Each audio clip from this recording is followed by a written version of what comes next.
Welcome. We're going to be talking about hormone health today. And this is a topic that's really important to the immune system, multiple sclerosis, and other autoimmune conditions. Because if you think about the human body, I know it feels like we can chop it up into different organs and get a different doctor to be in charge of each organ, but it doesn't really work that way because for better or worse, everything is connected. And if you tweak one thing, other things will move with it. So it's all very fluid and changeable. And so hopefully you'll get a sense for that today as we have our discussion. Today's topic is thyroid and cortisol in MS. And we're going to talk about natural hormone balancing solutions. So we're going to discuss an overview of the endocrine system. We're going to talk about how hormones influence each other and how they modify each other. We're going to talk about natural ways of getting cortisol and thyroid to come into balance. And when that happens, other hormones like the sex hormones will also come into balance. And we'll also talk about some of the data behind supplements for cortisol and thyroid. I know a lot of people have an interest in the use of supplements, so I'm going to try to give you some of the data, but I'm also going to talk to you about how to practically go about it. I do think there's a lot of hype in this area, and I'm going to give you the approach that I would use on myself or people that I care about, which would be all of you. So we're going to zero in on the things that are high yielding, that are going to be effective, safe, and hopefully not expensive. Okay, so you are your hormones, and I didn't quite fully respect hormones until I became pregnant and I had children. And boy, was I all of a sudden aware of the power that hormones have over us.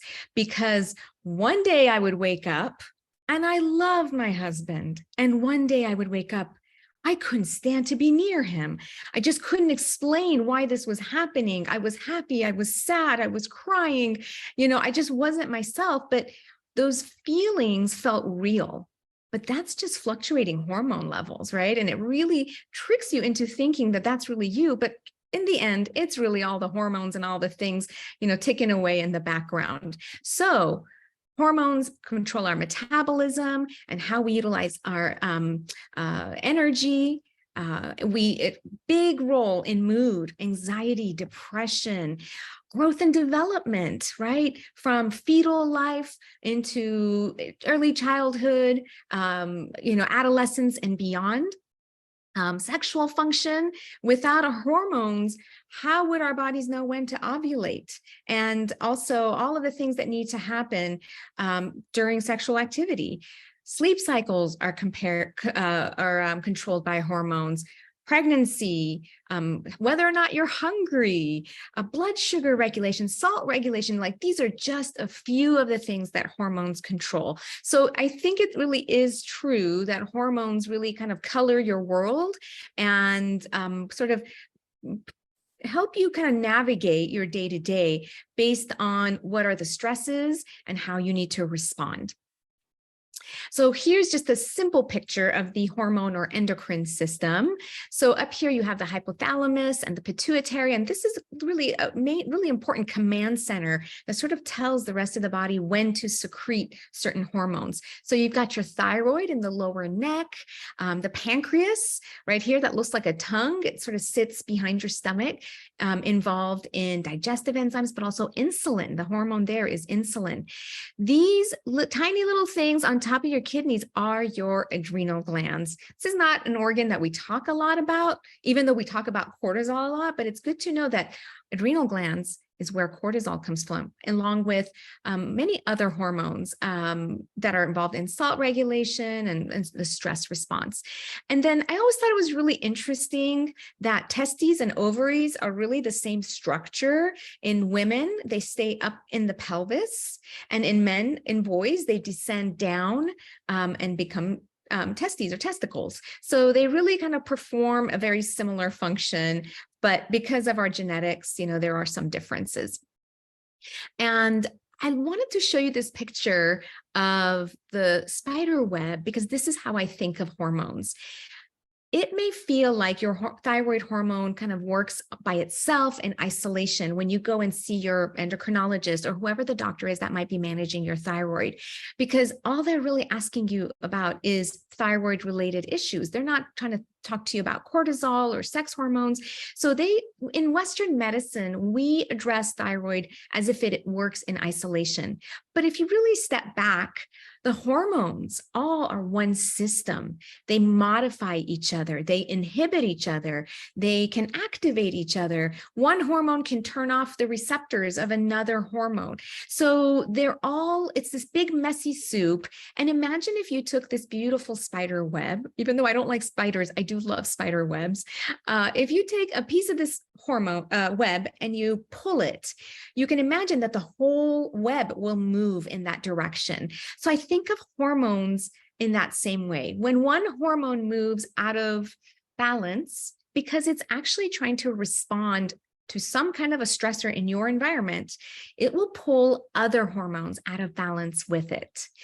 But the reverse is also true. If you were to put you were to do things to help one hormone go back into balance, it'll pull other hormones back into balance with it. So think of it as one system that actually works harmoniously. It's really profound and beautiful if you think about the complexity of it, how all of these hormones interact to keep us healthy and able to deal with our constantly changing environments. So here's an example of how hormones don't work in isolation. Imagine you are stressed. Imagine you're eating sugar, and sometimes when you're stressed, you eat a lot of sugar. So let's pretend like one or both of those two things are true for you. As a result, cortisol, which is our body's main stress response, is going to shoot up to deal with that stress. And the next thing that happens is that thyroid hormone gets suppressed because of this elevation in cortisol, right? So think about that. If your thyroid levels are low, your thyroid's not quite functioning as well as you'd like it to, is it enough to just keep throwing in the Synthroid? I mean, that's an approach, right? You can bring up the thyroid levels, people feel better. But what if you could work upstream over here, put in less sugar, manage that stress better so that cortisol doesn't have to keep going up and suppressing thyroid? Right? So this is just one example. It's an easy example of how hormones work together. So I think of hormones in this hierarchy. Cortisol is at the top of the pyramid. It has a lot of influence over the hormones below it. And the hormones below it also influence cortisol as well, but I think of cortisol as one of these master hormones. And the next layer down would be thyroid hormone. And below that would be the sex hormones. Now, again, they all influence each other, but there is sort of like this top-down effect where, the things at the top have a bigger effect on the things on the bottom. So I want to talk to you about cortisol because I think it's just such a fascinating and important hormone. I'm showing you a picture here of both melatonin and cortisol because they are mirror hormones. When one is up, the other is down and vice versa. The black line is your cortisol level. So it likes to peak within about 30 minutes of waking up. And then it peaks and then it gets down to its lowest levels around midnight. It's triggered by being stressed, by awakening. I mean, that's why we get that nice peak in the morning. And that peak is actually really healthy. But anytime throughout the 24-hour day, it can also get triggered because of stress, because we eat sugar, because we haven't had enough sleep. And I want to show you a couple of different cortisol patterns. You could actually go get your cortisol levels measured. I'm not at all advocating for you to go and do that. I'm just saying it's possible. There are functional labs that will do salivary cortisol levels. They send you a kit, you put saliva in as a sample 4 times throughout the day. So you'll do one like within 30 minutes of waking up, then a noon one, a mid-afternoon one, and one late in the evening. And we get a curve like this. And there's many different patterns, but I just wanted to show you 3 patterns. Okay. So here is a normal pattern. And if you fall within the green, that's good. That's like your optimal range. So you could see this person had a nice peak in the morning. And then as the day wore on, cortisol levels came down to their lowest levels at midnight.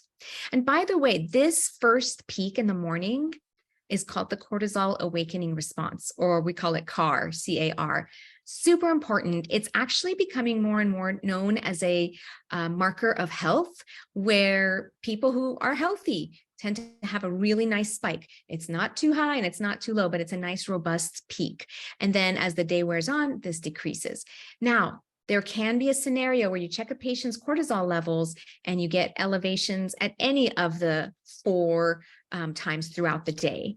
And it could be just one of them could be elevated, or 2, or all of them could be elevated. And that kind of gives you clues as to what might be going on. So if somebody has like a mid-afternoon elevation, that makes me think about what's happening in the afternoon. Are they having a sugary snack? Is there something at work that's stressful? Maybe their kids just came home from school, so you got to kind of be a little bit of a detective to try to figure out, why is it that your levels are high? And then look, this person did not come back down around midnight. So again, what's happening? Are you watching the evening news? Like, are you paying your bills right before bed? Did you have a bedtime snack, like a piece of chocolate cake, right? So that's a high cortisol pattern. And then here's a low cortisol pattern. If you could kind of look and see, these black dots, the black diamonds are below the green normal range. And so this person's cortisol is not responding. Okay, so I think of higher levels as your body's still able to respond to stress by putting out more cortisol. And this is what happens to people who are stressed, right? But there is also this scenario where you could be stressed so much for so long that your adrenal glands just kind of give up and you can't really respond to stress. And there's a name for this. We call it adrenal fatigue. If you ask your endocrinologist, they'll probably laugh and say there's no such thing as adrenal fatigue. But I think the reason is because in Western medicine, we don't have tools to deal with this pattern. What do? You're not going to give people cortisol. This isn't quite at the level where they're so deficient that they need steroid replacement. But we have a lot of tools to deal with this scenario in integrative and functional medicine. So that's why we've named it and we talk about it and we, talk about ways to manage it. So what I want you to take away from this is that the normal pattern is nice spike in the morning and then your lowest levels are at midnight.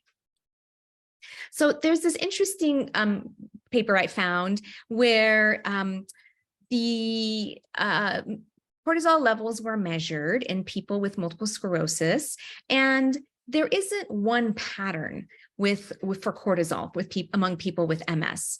It could be high, it could be low, and it's very complex. There's many reasons why. And there is in the background, if you remember when I was showing the picture of all the glands in the body, the hypothalamus and the pituitary gland, there could be some abnormalities there that is not uncommon among people with MS and autoimmune diseases that can lead to these abnormal hormone levels. So what they found was people with MS had abnormal cortisol. It was either high or low, and people who had higher levels tended to also experience depression and anxiety. And people with low levels of cortisol throughout the day not only had depression, but also had fatigue and urinary symptoms. So maybe this is a clue to you as far as maybe your cortisol levels aren't quite where we want them to be in that target green zone.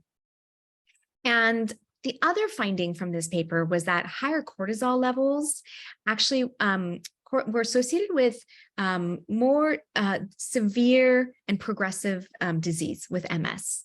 So this is just something to think about. Now, I don't say this to stress you out or make you run out and go get a salivary cortisol test, because I think there's many things we can do to normalize cortisol. And we're going to talk about that here in a second. So I want to show you, before I do that, I want to show you one more study here that they looked in relapsing remitting MS to see what was happening with the cortisol awakening response. Remember, I said this first spike in the morning is very much indicative of good health. But you also don't want it to be too high. So people who had relapsing remitting MS and super high AM cortisol levels tend to have greater disability scores. So they scored on the EDSS higher compared to controls. Okay. All right. So what's your cortisol pattern? People who tend to kind of go above that green zone and have cortisol that's high throughout the day may kind of feel a little bit agitated throughout the day. Weight gain, blood sugar can start creeping up. Osteoporosis can be something that gets accelerated.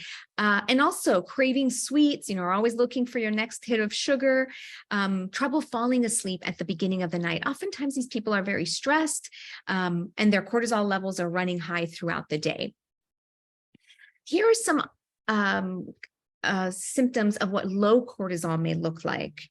Fatigue, lots and lots of sleep, and you're still not quite relieving that fatigue.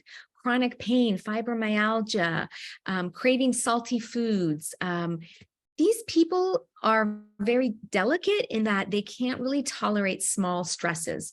Even like going from a sitting to standing position, they might really kind of get dizzy. If everything's not ticking away as it should, maybe even in the background in the autonomic nervous system, they may also have fluctuations in blood sugar and body temperature. Now, as with anything in medicine, nothing is black and white. You probably have symptoms from both columns, and that's okay. But if you think one predominates more than the other, that might be a clue to you as what might be kind of happening in the background. So how do we balance cortisol? Okay, here's the big secret. I don't think that there's many supplements that are really helpful. And this is why I don't test for cortisol in patients, because if people come in and they're stressed and they've got a bunch of diagnoses and they don't feel good, their cortisol is probably not normal. So how do I deal with that? We put them through these steps that I'm going to share here with you, because this is the most impactful way of balancing your cortisol. If it's too high, it'll help it bring it down. If it's too low, it'll help bring it up. So remember what I said about stress kind of raising cortisol at every level throughout the day. Well, managing stress is super important with cortisol. So my approach always is remove the stressors. If you can, change your perception of the stressors, and then for whatever stress is left over, build coping skills, whether it's mindfulness, meditation, exercise, whatever it is, you pick up a hobby just to kind of get you out of that, stressed state. Limit sugar. I don't think anybody gets their sugar down to zero, so I try not to say cut out sugar, but bring it down as much as possible. Remember, when you eat sugar, cortisol goes up, thyroid gets suppressed. Hopefully that's a picture that stays with you next time you're like, oh, that chocolate cake looks really good. And then sleep is really important. In functional medicine, we say the best way to make a deposit in your adrenal bank account, remember adrenal glands secrete cortisol, the best way to do that is sleep. There's nothing like sleep that's going to help out your hormone system. And then non-intense exercise. If you think your hormone system's a little touchy, don't go and do super strenuous exercise, because that's going to further stress the hormone system. Like, take it easy for a while until you feel strong enough to do higher intensity levels. So low intensity or moderate intensity would be a good fit. And then there are adaptogenic herbs, and I've put a picture of a few here. This is ashwagandha. It's a beautiful herb, and here is holy basil to the right. And adaptogenic herbs actually work with our adrenal glands. So they have an effect on the adrenal glands to help balance and normalize the release of cortisol. And what happens is it's a gentle nudge to the adrenal glands to pick up making cortisol, to deal with the stresses in the environment. So especially for people who have that, what we call adrenal fatigue, where all the levels for cortisol were low, this can help normalize that. So it helps us adapt and cope with stress better. And there's a bunch of very complex mechanisms behind this that I just can't get into. There was a study that showed, this was not in an MS population, But basically, they use ashwagandha at either 250 milligrams or 600 milligrams a day. And what they found was people reported lower stress scores. So people didn't feel as stressed.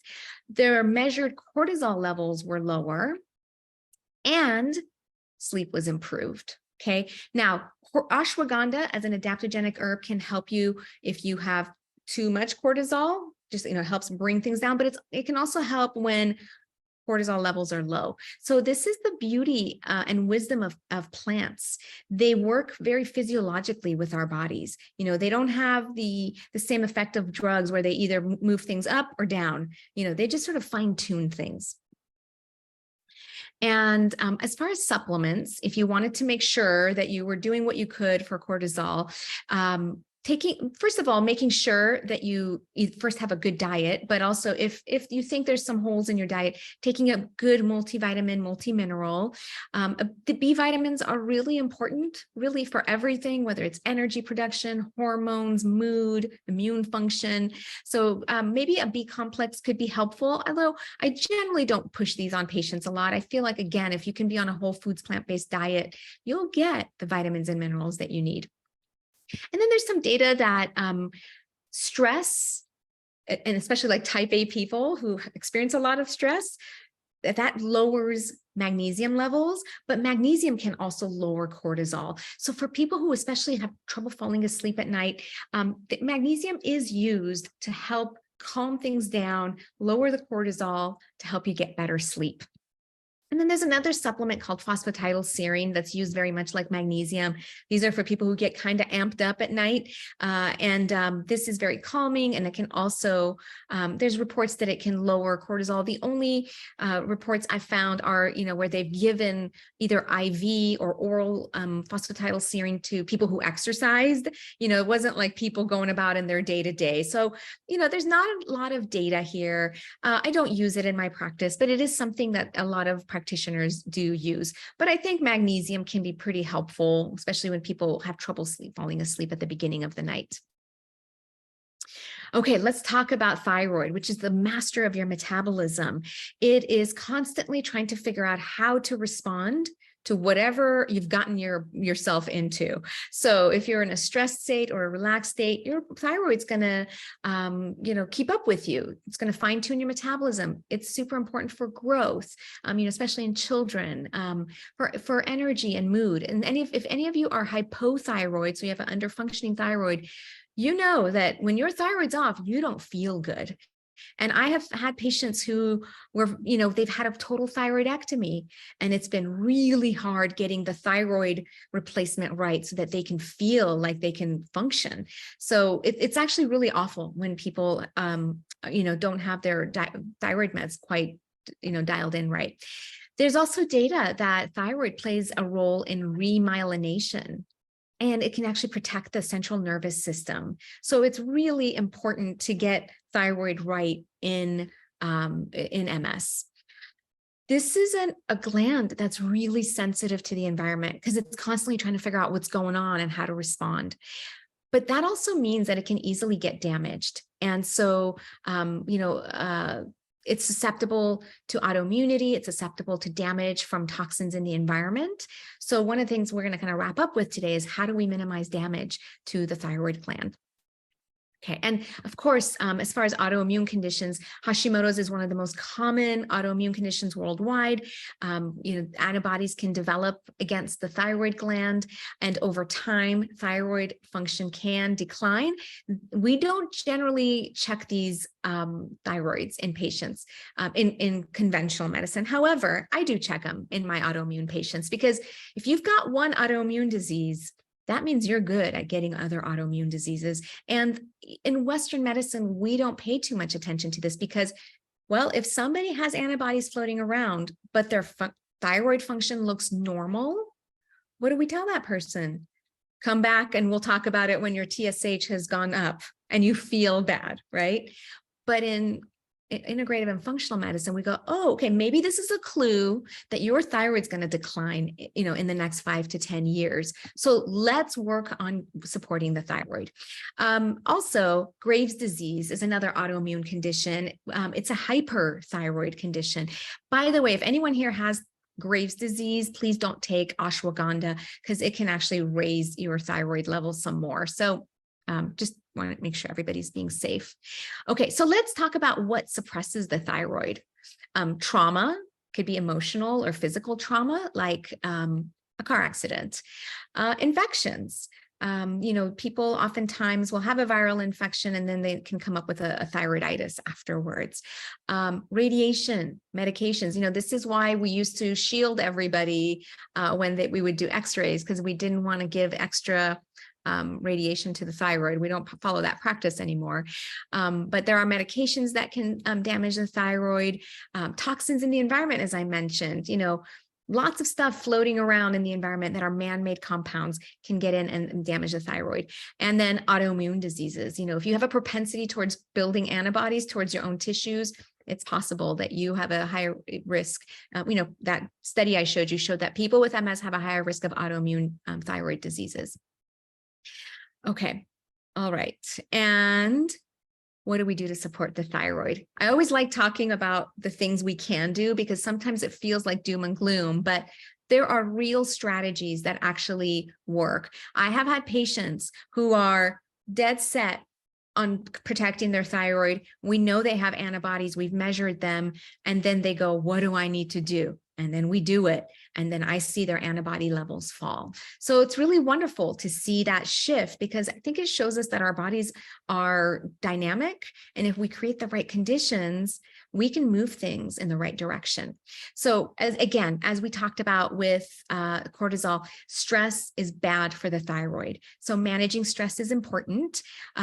Good sleep is really important. Non-intense exercise, like I said, like this list isn't that different from what I said for cortisol, right? So see, it's like a 2-for-1, right? You do these things and you'll get both hormones to go back into balance. Minimizing toxic exposures. If we can just offload the thyroid and have it see less toxins, that it's going to be damaged to a lesser degree. And then food sensitivities. There's still this uncertainty around what we should be telling patients about gluten and dairy. And I'm never certain either, but what I am certain about is cut out at least gluten and dairy for 6 weeks, maybe even longer, 6 months. See how you feel. See if your thyroid numbers rebound. Did the antibody levels go down? Do you feel better? And then if you've missed those foods and want to reintroduce them, go ahead and reintroduce them. But I don't have a way of looking at somebody and going, you are sensitive to gluten and you need to cut it out. It's actually really hard. And even our lab tests aren't great at picking it up. So we're now doing a 6-week gut restoration protocol in the Truemedicine program. And we have cut out, in week 3, I think, of cutting out a bunch of these foods that can contribute to lots and lots of dysfunction, from thyroid to cortisol, to the immune system, to skin, to the gut. So it's an experiment worth doing, these elimination diets. And then eating lots of plant-based foods. And what you need to know about plant-based foods is that it's a very efficient way of delivering vitamins and minerals and phytonutrients to your body. And then, of course, minimizing sugar. So look at this list. Where is your greatest area of opportunity? What are you doing really well? Keep that up.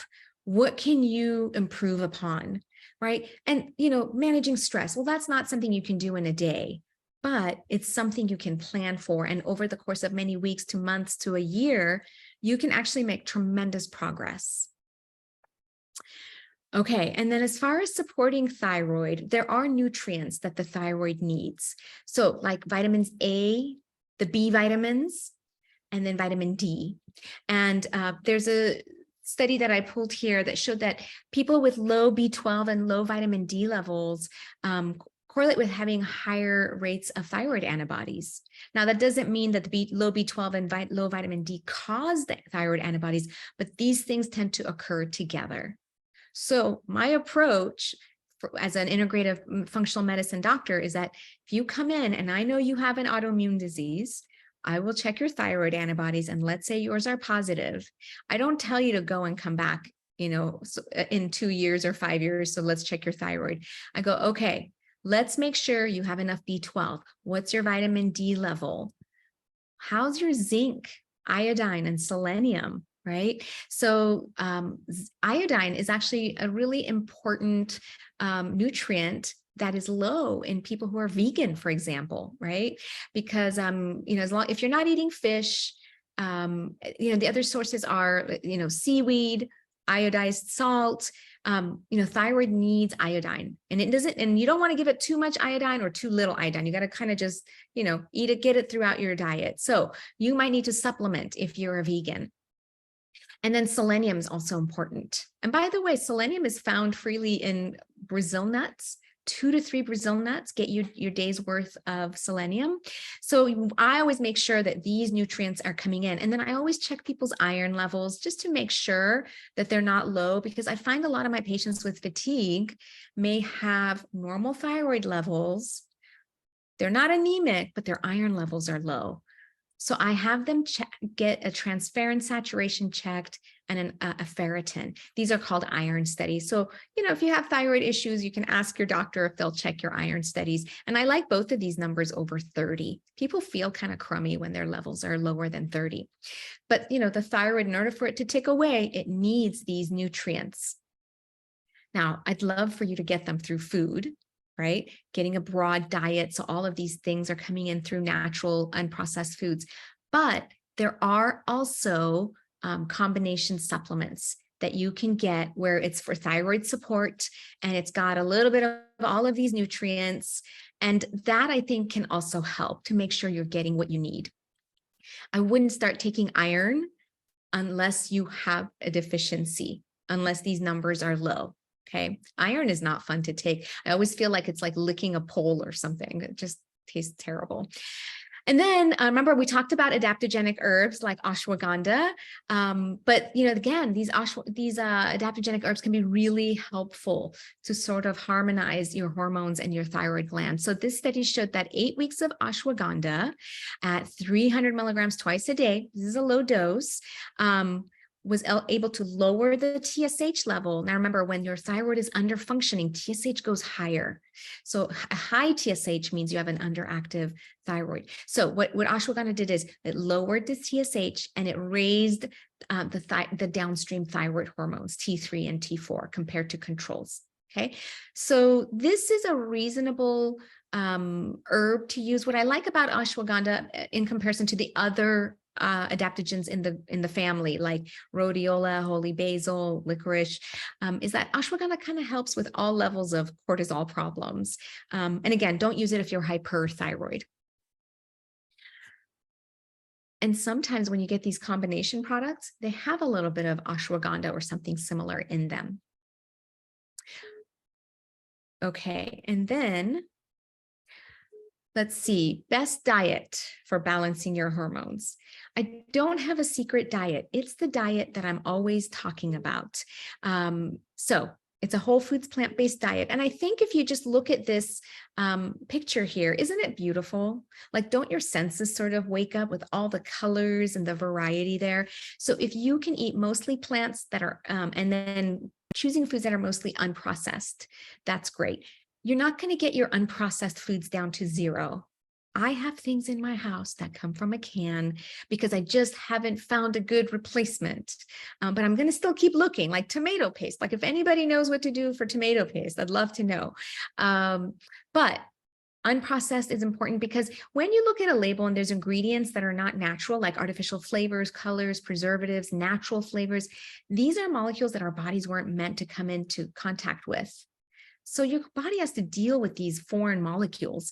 And so the less we can put them in the body, the more we're going to just offload the liver and the thyroid from dealing with these foreign molecules. So, and then mostly plant-based, if you can get to 80% plants, that's fantastic. Just look at the surface area on your plate. Hopefully at least 80% of it is covered by plants. And plants are not just vegetables. It's also nuts and seeds, herbs, spices, beans, legumes, nuts, seeds. If some of those food groups I just mentioned are not a part of your diet, maybe you start pulling those in, because nuts and seeds and beans have a lot of beneficial molecules like phytonutrients, good source of plant-based fat, lots of vitamins and minerals. Okay, and then we want to also make sure that you're supporting your gut microbiome, because your hormones and your gut microbiome are not separate or distinct from each other. They're sending signals to each other all the time. So the way you're going to boost your gut microbiome is by eating prebiotics and probiotics. So let me explain what that is. Prebiotics are foods that are the right kind of fiber that your good bugs can utilize as food. So in a way, you're feeding your gut microbiome. And these are foods like onion, garlic, bananas, kiwi, green leafy vegetables. You're probably already eating a lot of them. And then probiotics are fermented foods. They are kind of hopping with all these friendly bugs. You consume them, they hang out in your body maybe for 3 to 5 days, and hopefully you're getting a variety of prebiotics and probiotics, and you should be doing these every day. That's how you start boosting the gut microbiome. You can take a supplement as well, but they're expensive, and I just don't feel like that's the long-term solution to building up our gut microbiome. Plus, if you're just relying on supplements, you're only getting the bugs in the capsule. But if you're getting your probiotics from food, you're getting a nice variety of bugs. So you'll actually have more diversity in your microbiome. Go for color. Color is where the healing nutrients are, and every color is important. So go through the rainbow every day. Sometimes before dinner, I'll kind of think like, what color did we not eat today? And guess what it always is? Purple. So I always have to go, okay, bring out the cabbage. It's red cabbage or purple cabbage, you know. So color is really important. These phytonutrient molecules are not required for us to live, but they sure do enhance health. So help yourself out, get color into your diet. And of course, cutting the sugar down for the reasons I showed you earlier on. And variety. The more variety there's in your diet, the more variety of bugs you'll have in your gut microbiome, the more likely you are to have all the building blocks you need, all the vitamins and minerals.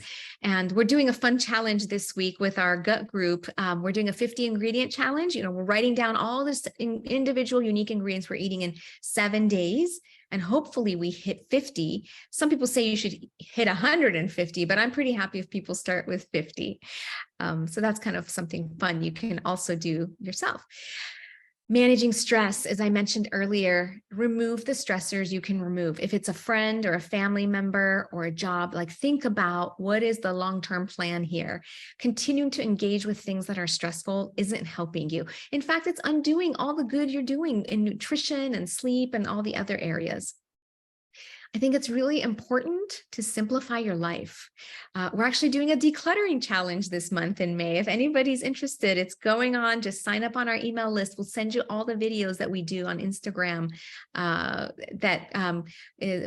doing it with 3 other wonderful people, and it's just really about decluttering your life so you can declutter your mind, right? And you'll have less anxiety. You'll feel good in your space, you know, so you could probably get rid of half the items in your house and you won't miss them. Like, that's my best guess.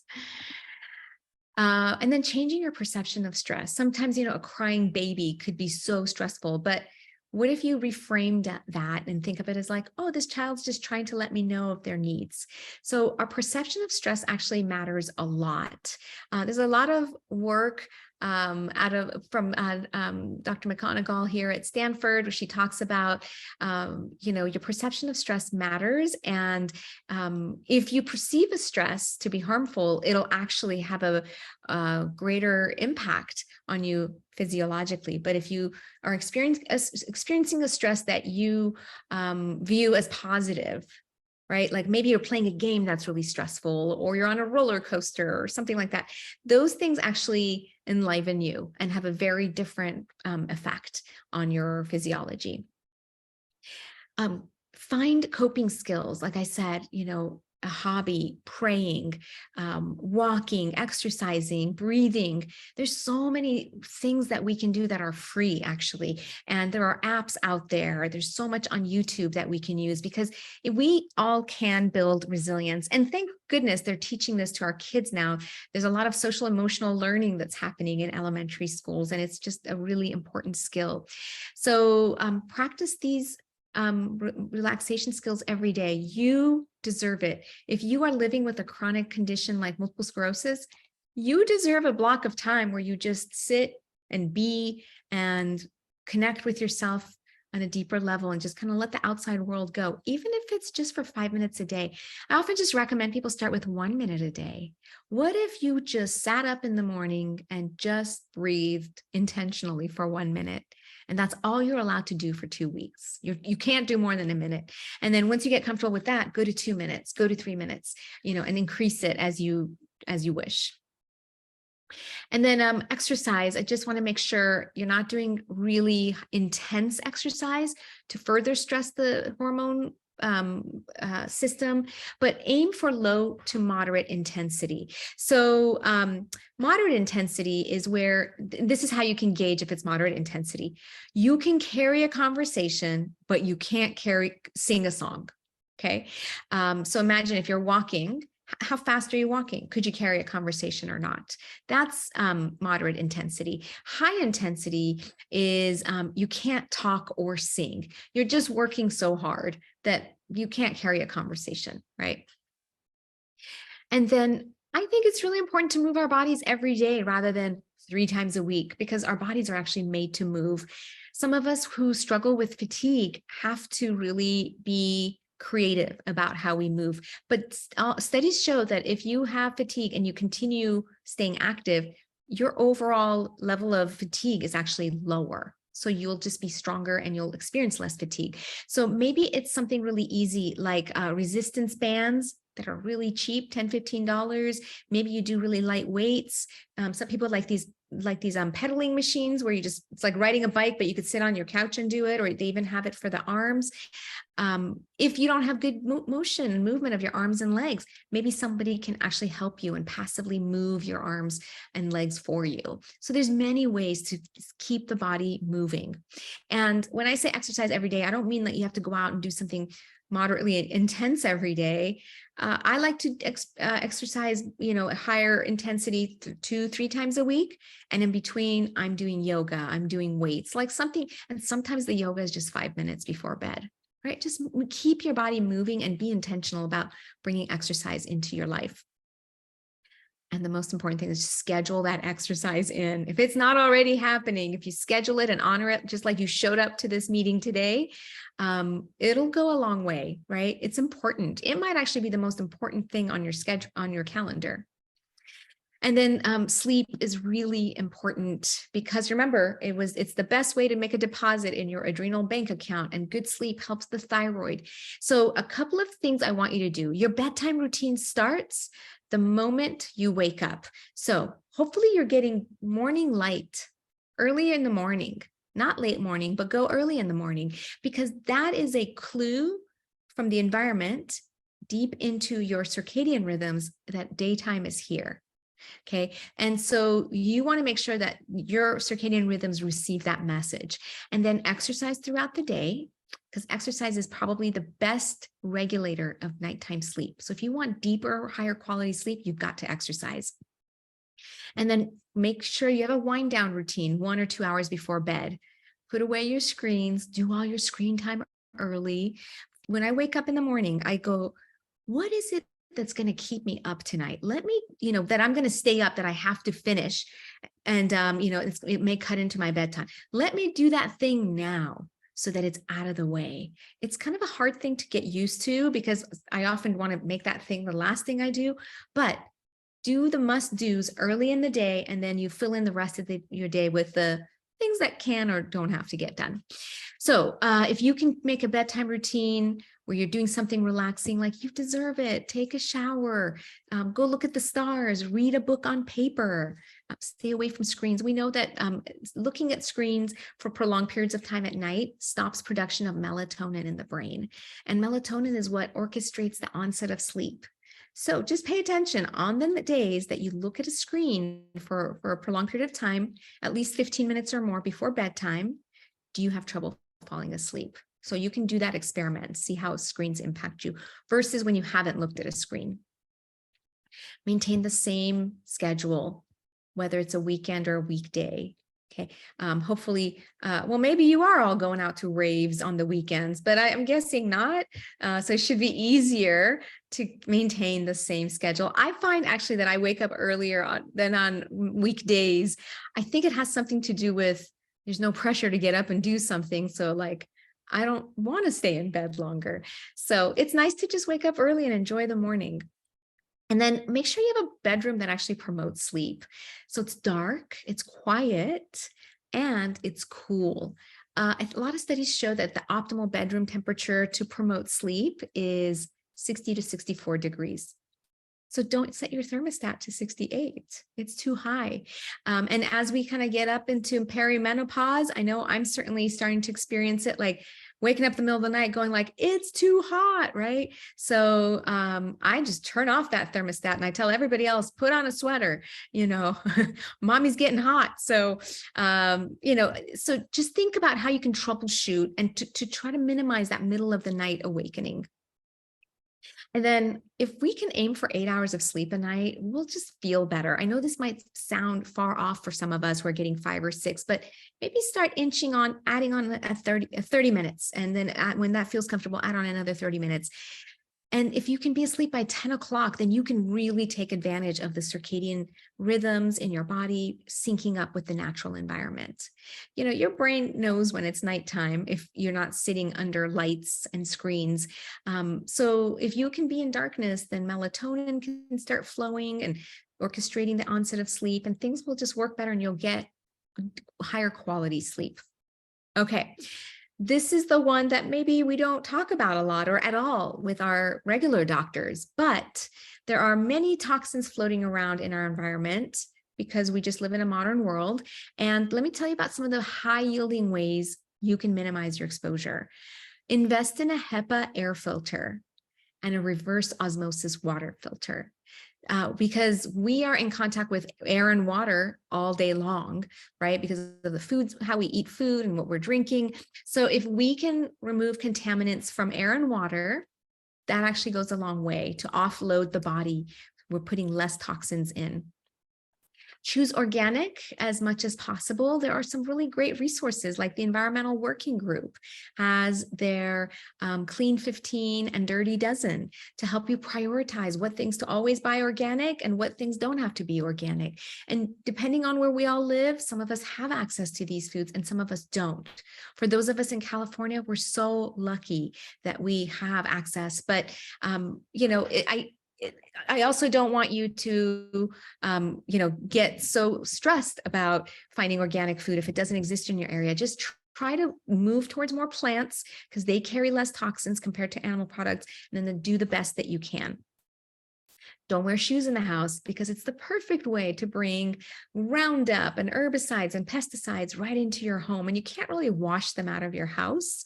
So if you must have shoes in the house, go ahead and buy your favorite pair, use them only in the house, okay? Use non-toxic personal care products. When we lather on lotions and makeup and deodorant and toothpaste, if we're using products with a lot of ingredients, well, those are getting in.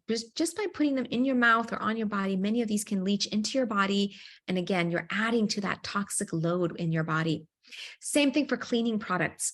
We are marketed to believe that we need a heavy duty, unique product for every part of our house. You need one for the toilet, one for the shower, one for the sink, one for the laundry. Well, I think we can actually simplify that. If you look at the number of ingredients that each of these cleaning products has, it's massive. And you're putting this all over your house. I just use a cleaning solution there's two all-purpose solutions I have in my house, and they're dirt cheap and they work. And if they work for my household of 3 boys, they'll work for you too. So I have one bottle. I have little glass bottles with sprays. One of them is water with a little bit of like a couple of drops of soap, non-toxic soap, like Dr. Bronner's. And maybe I'll add essential oils if I feel like it. And that goes on surfaces that can't tolerate vinegar. My second one is a 50-50 mix of water and vinegar, couple drops of soap, maybe some essential oils. And that's good for toilets, showers, floors, counters, like you name it, right? So you think about how much you can cut down on the number of chemicals in your house just by switching to that. And it like costs barely anything, right? Okay, don't use pesticides and herbicides in your home. I know that we all kind of get ant infestations from time to time and other bugs that like to crawl into our homes. There are more natural ways of dealing with them. I can also agree that it can be kind of a pain and they don't work as good as Raid. But when I have kids in the house and when I have MS, the last thing I want to come in contact with is Raid. So I tolerate the ants sometimes where I'm using essential oils and other natural products to deal with them. And oftentimes, with time they go away. So be mindful about things that you're spraying in your home and garden. And then maybe think about non-toxic bedding and furniture. Hopefully this is where you're spending at least 8 hours. So getting a non-toxic mattress, like, one of the first things I bought when I first got my first real paycheck, I bought a mattress. I bought a Tempur-Pedic mattress. And I loved that thing because I was working so many hours. I just loved sleeping on it. But now I go, oh, there's so many molecules there that I'd rather not come in contact with. So there are natural solutions and they don't have to be expensive. There are wonderful, if you look on our website on the shop, there's the futon shop actually has my favorite mattresses that are, you can get them all organic and they're great. I own several. They're my favorite. I prefer them over any of those springy mattresses with the box under it. I mean, come on. They're so clunky anyways, and then you have to get rid of them and throw them in a landfill. So think about investing in a good, simple mattress, simple, natural, non-toxic pillows, and then bedding. I have non-toxic sheets. They're expensive. I own one pair, one set for each bed. When I wash them, I have to dry them the same day and put them back on. So, just making decisions about buying things that are durable and of higher quality and non-toxic over, just the things you can get where you use them for 6 months to a year and you have to get rid of it. So prioritize your bedroom to make a non-toxic, clean environment where you sleep. And then I just put this on here. I think this might be one that could be something we can all be more mindful of. When you have the option, always choose the unscented version. All of those scents are actually endocrine disruptors. They can disrupt hormone function in humans. So whether it's cleaning products, perfume, I hope we're not wearing perfume anymore. I know, I think we all did, but it's time to stop because those scents are endocrine disruptors. So if you like to have something like a perfume, maybe find an essential oil that you like and you put some, on your neck or arm or wherever, you like to put your perfume. I don't know. So, whether it's shampoo or cleaning products, just get the unscented. Oh, and we have this wonderful detox challenge that you can always sign up for. We're doing, I think the next one's in September, but it's really fun. In 12 days, we use food and a lot of behaviors to kind of hit the reboot button and people feel good. And it's a nice start to kind of shaking things up and moving toxins out of the body. All right. So take home points. How do we keep hormones in balance? Well, if you can create the conditions, you can allow hormones to come back towards a place of greater balance, but you have to create that environment. Hormone replacement is not a terrible thing. If this is useful for you, talk to your doctor and see if that's something that is of use for you. Now, whether it's, thyroid, you can replace thyroid, but there's actually data in women perimenopause. If you can replace, if you're a good candidate for hormone replacement and you start early in perimenopause, it can actually help with cognitive decline and some of the other things that kind of get accelerated. And that's a useful strategy with MS. So it's something to talk to your doctor about. It's not something I ask everybody to do, but it's a conversation to have with your doctors. And then remember, everything's connected. When one thing goes out of balance, other things get pulled out of balance. And when you bring some things into balance by sleeping, by being less stressed, hormones just naturally move back into balance. And believe in your body's power to move back towards a greater place of health. Our daily small decisions actually can do a lot to get us towards a greater place of just health and healing.